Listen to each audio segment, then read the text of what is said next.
Hey everyone, Hot Topic Tuesday, League of Leaders, Al Fragnoli. We got Zach Sooty as always, and Brandon Gunn as always, I guess we can say right now too. Brandon, thanks for coming on with us again. We've got a couple topics to start with. So we're going to start with you on this one, Brandon. We know you're the hockey fanatic, the hockey guru here. So let's talk a little bit about the Stanley Cup playoffs and the finals here that we have going on. So we got the Montreal Canadiens, Les Habitants, as the Quebecois like to say, right? Finally making it to the Stanley Cup Finals, first time since 1993. So a great run that they've had, matching up against the Tampa Bay Lightning, defending Stanley Cup champions. Who do you think is going to win the series? And how do you think Montreal has had this much success throughout this year's playoffs, as they were the worst record getting into the postseason out of all 16 teams? Brandon? So I think every couple of years we see this recipe make it far into the playoffs. You know, a good defensive team with a hot goalie and timely scoring.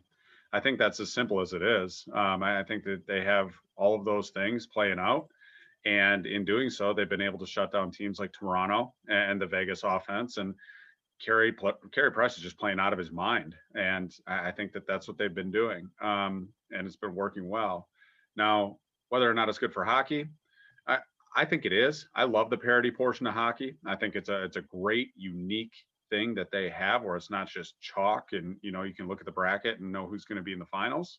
So in my opinion, I think it's a good thing. I think it's especially good this year with it being Montreal and having a Canadian team run to the finals. I think hockey needed that. And so in terms of this year's playoffs, I think it's been great.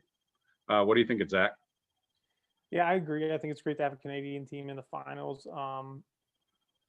I don't know if we're going to see a rule change next year, though, with the Tampa Bay Rays exploiting the cap loophole. Not sure what's going to come of that. But you know, with the NHL finals, love to see a Canadian team win it, but you know, Tampa Bay may be taking it. And I apologize if I said Rays. I caught that, the Lightning in baseball mode, but yeah, I think there could be a rule change in the future as well because of that. Al, your thoughts? I'm glad you caught yourself making that mistake, because you know that I caught it and was going to call you out right there. But anyway, I'm going to say that Montreal has no chance to win this series, and I'm going to say no chance because I've said that each of the last 3 rounds. So what do I know about hockey? Carey Price is playing out of his mind. You do pull for a guy like that who's been in the league for such a long time and been a staple of the Montreal Canadiens and their success in the last couple of years. So seeing him get to the finals has been awesome. I love the fact that you're seeing a team that was ranked in dead last to get into the postseason, making its way to the Stanley Cup Finals. They're playing together as a unit. It's kind of a boring style of hockey, right? I mean, they're not allowing many goals, very defensive minded, but it's working for them. So we'll see what happens. I don't think they have a chance in the series, but we'll see. It'd be nice if they, had some fans in the stands. I'm not really sure what is going on there, but 3,500 fans. Come on, Canada, open up your country. Let's go. They're in the Stanley Cup Finals for the first time since 1993. Let's let some fans in there. They're sardines outside of the stadium anyway, with 6, 7, 8,000 fans shoulder to shoulder. Just get them inside, right? Let's do this. Let's make it happen. So we'll see what happens. I don't think Montreal is going to win. I'm going to say Tampa Bay in 5. But my predictions have not been so good with the NHL. So we'll see what happens. Shifting from the NHL to the NBA, we'll talk more about the NBA Finals next week, since we don't have a finals matchup set up. So right now, we'll talk about Rick Carlisle. So Rick Carlisle, obviously, several days ago, just announced that he was going to resign from the Dallas Mavericks. He was there for 13 years, won 1 NBA championship, so had a nice run with the Mavs. Do you guys think that he was forced out? Did Dallas's young star over there, Luka Doncic, force him out? We know they had some beef there, and he ultimately signs now with the Indiana Pacers, who he was a former head coach with after the Detroit Pistons. He's had a lot of success in the NBA. What are your thoughts about him going back to Indiana? And do you think he was, even though he resigned, do you think he was kind of forced out of Dallas? Brandon, we'll start with you. I do. I mean, it's a superstar league. You've got Luka Doncic, who it's been well documented that they've had some dust ups. And I mean, we've seen it with LeBron, naming his coach and then getting him fired. And, it's just how the NBA is run. The superstars run the league. And I think that, I mean, granted, Carlisle's voice could have been stale in the room. They haven't won a series since 2011 when they won the championship. So who knows? Maybe his voice has fallen a little bit flat and it was just time for a change. But either way, I think it's good to see him go back to Indiana and just get a new change of scenery, because you're right, Al. He's a good coach. He deserves, to be somewhere where he doesn't have to be dictated or cater to a young superstar. And then Luka Doncic can get a fresh start with a new coach. I think he was forced out, or it was a mutual parting of ways, whatever you want to call it. And I think that it's best for both parties in this situation. What are your thoughts, Zach? Yeah, I think it was one of those situations where we'll let you resign, almost to save face, if you will. I think it's great that he'll go back to Indiana, but I think essentially he was forced out, whether it was the star player that did it or just the years of not winning a series, or a combination of all. Maybe that it's just all come to fruition that if you're not winning, star player, and you're stale in the room. I think it was just everything. I think it just all combined, and it was time for a change, and resignation was a clean way to do it. And like you said, the NBA is run by the star players, but I think that was the final decision maker. Al, your thoughts? Yeah, I tend to agree with both of you. I think he was kind of forced out respectively, right? And even though he made the postseason for a long run here since he's been in Dallas, to your point, Brandon, he hasn't won a playoff series since 2011 when he won the championship. That's been 10 years. So I do think his voice was getting stale in the locker room. But hey, you know what? Maybe he would have won a playoff series in the last couple of years if Luka decided to play defense. But that didn't happen. So Rick Carlisle's moved on. In my opinion, he's going to be in a better place in Indiana. They're a young team that's probably middle of the road in the Eastern Conference, and I think with some extra help through coaching, and we know he's a fine coach, they're going to be back towards the top, in my opinion. They won't be better than the Hawks or the Bucks. Or teams like that. Well, so maybe they will be in the middle of the pack still, but we'll see what happens. Anyway, we'll move on into our next topic here. We'll chat a little bit about the NCAA, and we're going to go back to a topic that we touched on last week. So let's get a little bit more in depth here. Maybe some of your thoughts since we've had a week to kind of sit on the news that's come out with student athletes being able to get paid for their likeness. In regards to college football and men's basketball. Brandon, what are your thoughts on this 1 week removed from that announcement? Have they shifted from where you were last week? Are they pretty much the same? I mean, I think it's still a messy situation. I think that, we haven't, not a whole lot more news has really come out. I think it's, first of all, I mean, I think it's a good decision just for the reason that most of these athletes are never going to have more brand equity than they have in college. Not many of them are going to make it to the pros. So they can capitalize when their brand equity is at its highest. And so from that standpoint, in a vacuum, I like it. But then you add into the mix the NCAA. They've got to make the right decisions, and they're going to be the ones, kind of dividing this plan up.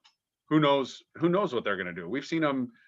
I mean, they've done so many crazy things with these bowl games. And if, there's a few books out there where if you read what they do with these funds, it's absurd. So once again, we're leaning on a governing body that I don't believe in to make these decisions. And I did see where the Supreme Court decision against the NCAA ruled only on education-related benefits. What does that mean? I mean, can the guys that are now, couldn't get cream cheese on a bagel in the cafeteria, can they eat cream cheese now? I mean, is that part of their equity? Like, I don't understand what's going on.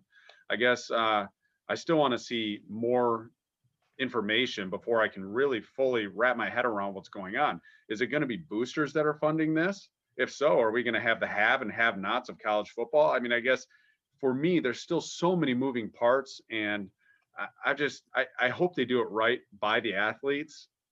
But based on the track record of the NCAA, I don't have a lot of faith. What about you, Zach?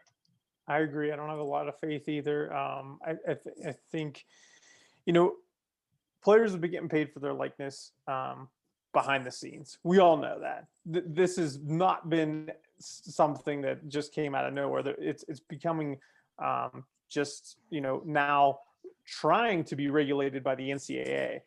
I don't think they can get it right. I don't think there's any way this turns out to be positive. After a week of thinking about it, not really getting any much more information than what I had read last week. I think the unintended consequences. I think the issues that are going to arise. I think it's going to have more negatives than positives. I would hope they do right by the players. I would hope the student athletes, but I think they're going to fumble this one big time, and I don't think it's good. But that's my I'd like to learn more. I'd like to see more of the actions that are going to be taken, and maybe they have a plan and they're going to surprise us, but I'm not seeing it. Al, your thoughts? Yeah, so I'm pretty passionate about this topic, and I think first of all, the most important thing is Brandon. I think every student athlete better have access to cream cheese on a bagel, right? That's a necessity. That's got to happen. Zach, to your points too, I don't think the NCAA is going to handle this the right way. I really don't. The more I think about it, I mean, it's good that these athletes are taking advantage of their likeness right now, since college football and men's basketball are bringing in so much revenue for these institutions. Coaches are getting paid so much money. But in my honest opinion, I think 10 to 15 years from now, there won't be an NCAA governing body. I do believe that college football and men's college basketball is going to continue to expand and grow. And I think that they're going to separate themselves and be, in essence, a minor league system, which is crazy. That's going to be removed from the college environment to allow these athletes to get paid even more than what we're seeing right now. So how it's going to happen, I don't know. And I know it sounds like a long stretch. I know it sounds crazy. But 10 years from now, 1 decade here, just remember this conversation. I do believe the NCAA is going away. I don't think they're going to get this right, but we'll see what happens. Last topic, gentlemen, that we're going to talk about. We're going to go back again to another topic that we touched on last week, because it's continuing to be every single day in the sports world brought to everybody's attention. But we're going to talk about Major League Baseball here. We're going to talk a little bit again on the substances that these pitchers are using. So just the other day, Hector Santiago from the Mariners gets ejected from the game. He claims it's rosin that he's using to get rid of the sweat on his hands, which turns into a sticky substance, which is what the umpires ultimately said they felt within his glove, which is why he got removed from the game. So now they're going to take that glove, they're going to investigate it. Forensic team is coming in. Who knows what's going to happen, right? We just saw the other day too that Max Scherzer of the Nationals is pitching. He got checked 3 times. And then Phillies manager Joe Girardi gets booted from the game because he didn't like the way Max Scherzer looked at him in the dugout. So, guys, has this gone too far? What in the world is going on with Major League Baseball right now? What are we doing? We're not even talking about the games anymore. Brandon? What did we expect? I mean, honestly, like, what did you expect when they bring this ruling down or bring this rule change down halfway through a season, and then they quantify, or they don't quantify, they say sticky substances. I mean, what is that? I mean, it's just, I think that they have made 0 rules or regulations for how they can challenge things. You knew gamesmanship was going to come into play. I mean, look at Bill Belichick. He's made a career out of finding loopholes in rules, exploiting those, and moving forward. You don't think these other managers are going to do that? How much of that was just to get into Scherzer's head, which it obviously did a little bit because he was getting pissed. I mean, come on. The thing is, like, you've got to have some sort of penalty to a manager if they find out there's no substances on these pitchers' hands and you're challenging every inning. It's a ridiculous rule halfway through a season. I don't understand why they did it halfway through a season once again, and you knew that there was going to be some negative fallout as we move forward. So to your point, Al, I mean, it was something out of like one of the crime shows that you see on TV, watching this guy's glove get ripped off and sent off to a lab or whatever they're going to do to it. And I think it's become a spectacle, just like we all knew it would last week when we talked about it. And we're all going to be talking about it probably in a couple more weeks when something even more crazy happens. So I think that what Joe Girardi did, we're only going to see more of that moving forward. And I think that eventually the MLB is going to have to step in and they're going to have to scale it back and say, all right, we screwed this up. And, you know, we let the dog out of the gate. Now we've got to bring it back in and try to somehow make things right, because it has become exactly what you said, Al. It's become a spectacle, a joke. And now here we are, an MLB, a league where the games are too long as is, and that's the big knock on it. And now we've got challenges every inning about sticky substances. I don't know what your thoughts are, Zach, but Well, so we're talking about sticky substances, and MLB screwed this up. I mean, the whole thing, the establishing it in the middle of the year, how they're doing it, you know, putting a glove in a plastic bag to send to forensics. I think it's absolutely ridiculous. We just got off of a topic talking about the NCAA, how they're going to pull that off. I mean, Major League Baseball made this decision, and look at what it has caused. I think it's absolutely ridiculous. I do differ in one opinion on what you shared, Brandon. I'm kind of hoping that this kind of tapers off, that the managers, players kind of have a gentleman's agreement to say, this is bad for baseball, let's quit doing it. I don't know if that's going to happen, though. I think, you know, it's, to me, it's ridiculous. A guy gets shelled in the first inning and he comes off the field to get checked. I mean, it's absolutely ridiculous. I'm all for, you know, putting competitive balance on the field. There was a better way to do this. There was a better time to do it. The MLB executives screwed this up, and I hope there's a gentleman's agreement at some point that we can get past all this. But it might be, you know, through the end of the season until, you know, next season that they try to fix this. Al? Yeah, I think they messed up here too. I mean, this is ridiculous. We talk about the pace of play in baseball and wanting to pick it up. You know, we have instant replay that lasts 3-4 minutes sometimes, and now we have this going down, and we're getting checked every other inning for a substance. And why are we checking pitchers that are getting shelled? To your point there, Zach, why would you want to question a pitcher who just got lit up? I mean, does that make a lot of sense? No. Like, what are you doing, right? And hey, Joe Girardi staring down Max Scherzer, did it affect him? Yeah, because he was visibly upset. Max Scherzer looked like I do when somebody doesn't use their turn signal in I-75 and cuts me off, all right? He was pissed off.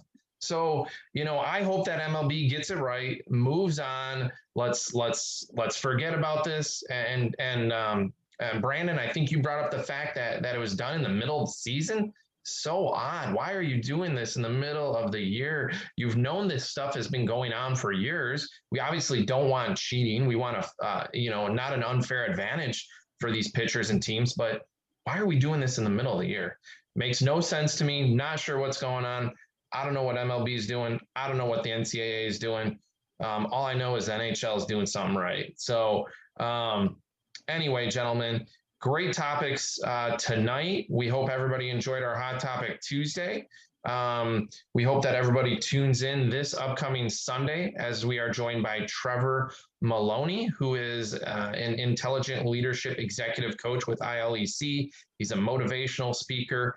So we hope that you tune in this Sunday to join us, and we hope you join us next Tuesday as well for another edition of Hot Topic Tuesday as we talk about NBA Finals, probably a lack of defense by both teams, and get ready to have another heated discussion. Thanks, everybody.